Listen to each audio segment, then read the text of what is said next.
Hi అండి, నమస్తే. Welcome back to our channel. ఈ వీడియోలో కాంపిటేటివ్ ఎగ్జామ్స్ కి యూజ్ అయ్యే జనరల్ స్టడీస్ ఇంపార్టెంట్ క్వశ్చన్స్ అయితే చూసేద్దాం.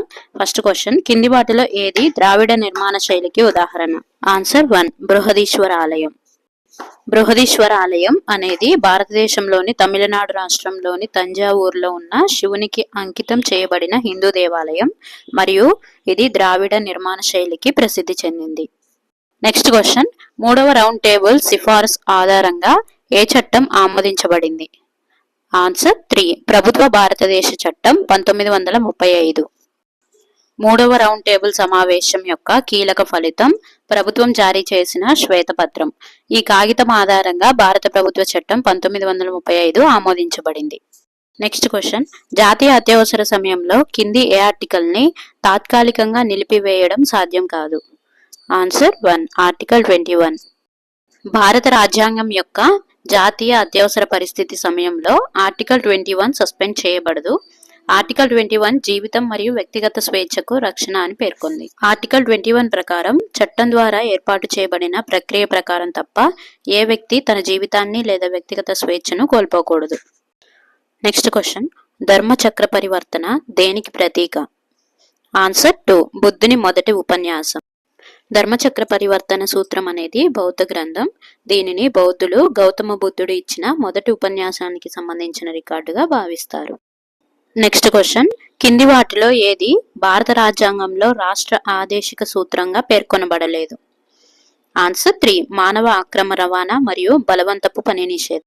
ఇది ప్రాథమిక హక్కు.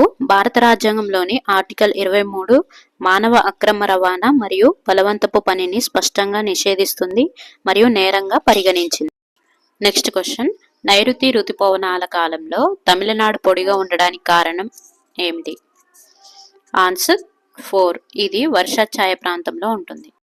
నెక్స్ట్ క్వశ్చన్, క్రింది వారిలో దక్షిణ పదపతి బిరుదు గల శాతవాహన రాజు ఎవరు?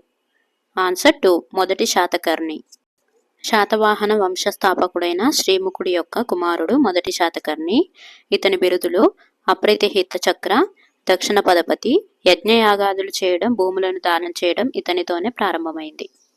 నెక్స్ట్ క్వశ్చన్, దుమ్ముగూడెం ప్రాజెక్టు యొక్క ప్రస్తుత పేరేమిటి? Answer 2, Sitarama lift irrigation project. Bhadradri Kothagudem జిల్లాలోని దుమ్ముగూడెం ప్రాజెక్టు ఇప్పుడు సీతారామ ఎత్తిపోతల పథకంగా పేరు మార్చబడింది. నెక్స్ట్ క్వశ్చన్, తెలంగాణలో తొలి సంచార గ్రంథాలయం నడిపిన వ్యక్తి ఎవరు? ఆన్సర్ 1, సురవరం ప్రతాపరెడ్డి. సురవరం ప్రతాపరెడ్డి గోల్కొండ పత్రికకి సంపాదకుడిగా వ్యవహరించాడు. ఇతను కేంద్ర సాహిత్య అకాడమీ అవార్డు అందుకున్న తొలి తెలుగు రచయిత. తెలంగాణలో తొలి సంచార గ్రంథాలయం నడిపారు. Next question, Telangana forest academy ఏ ప్రాంతంలో కలదు? ఆన్సర్ 3, దూలపల్లి. తెలంగాణ రాష్ట్ర ఫారెస్ట్ అకాడమీ మేడ్చల్ జిల్లా దూలపల్లిలో కలదు. తెలంగాణ రాష్ట్ర ప్రాంతీయ అటవీ పరిశోధన కేంద్రం ములుగు జిల్లాలో కలదు. ఈ వీడియో ఇన్ఫర్మేటివ్గా అనిపిస్తే please like, share and subscribe. Thank you for watching.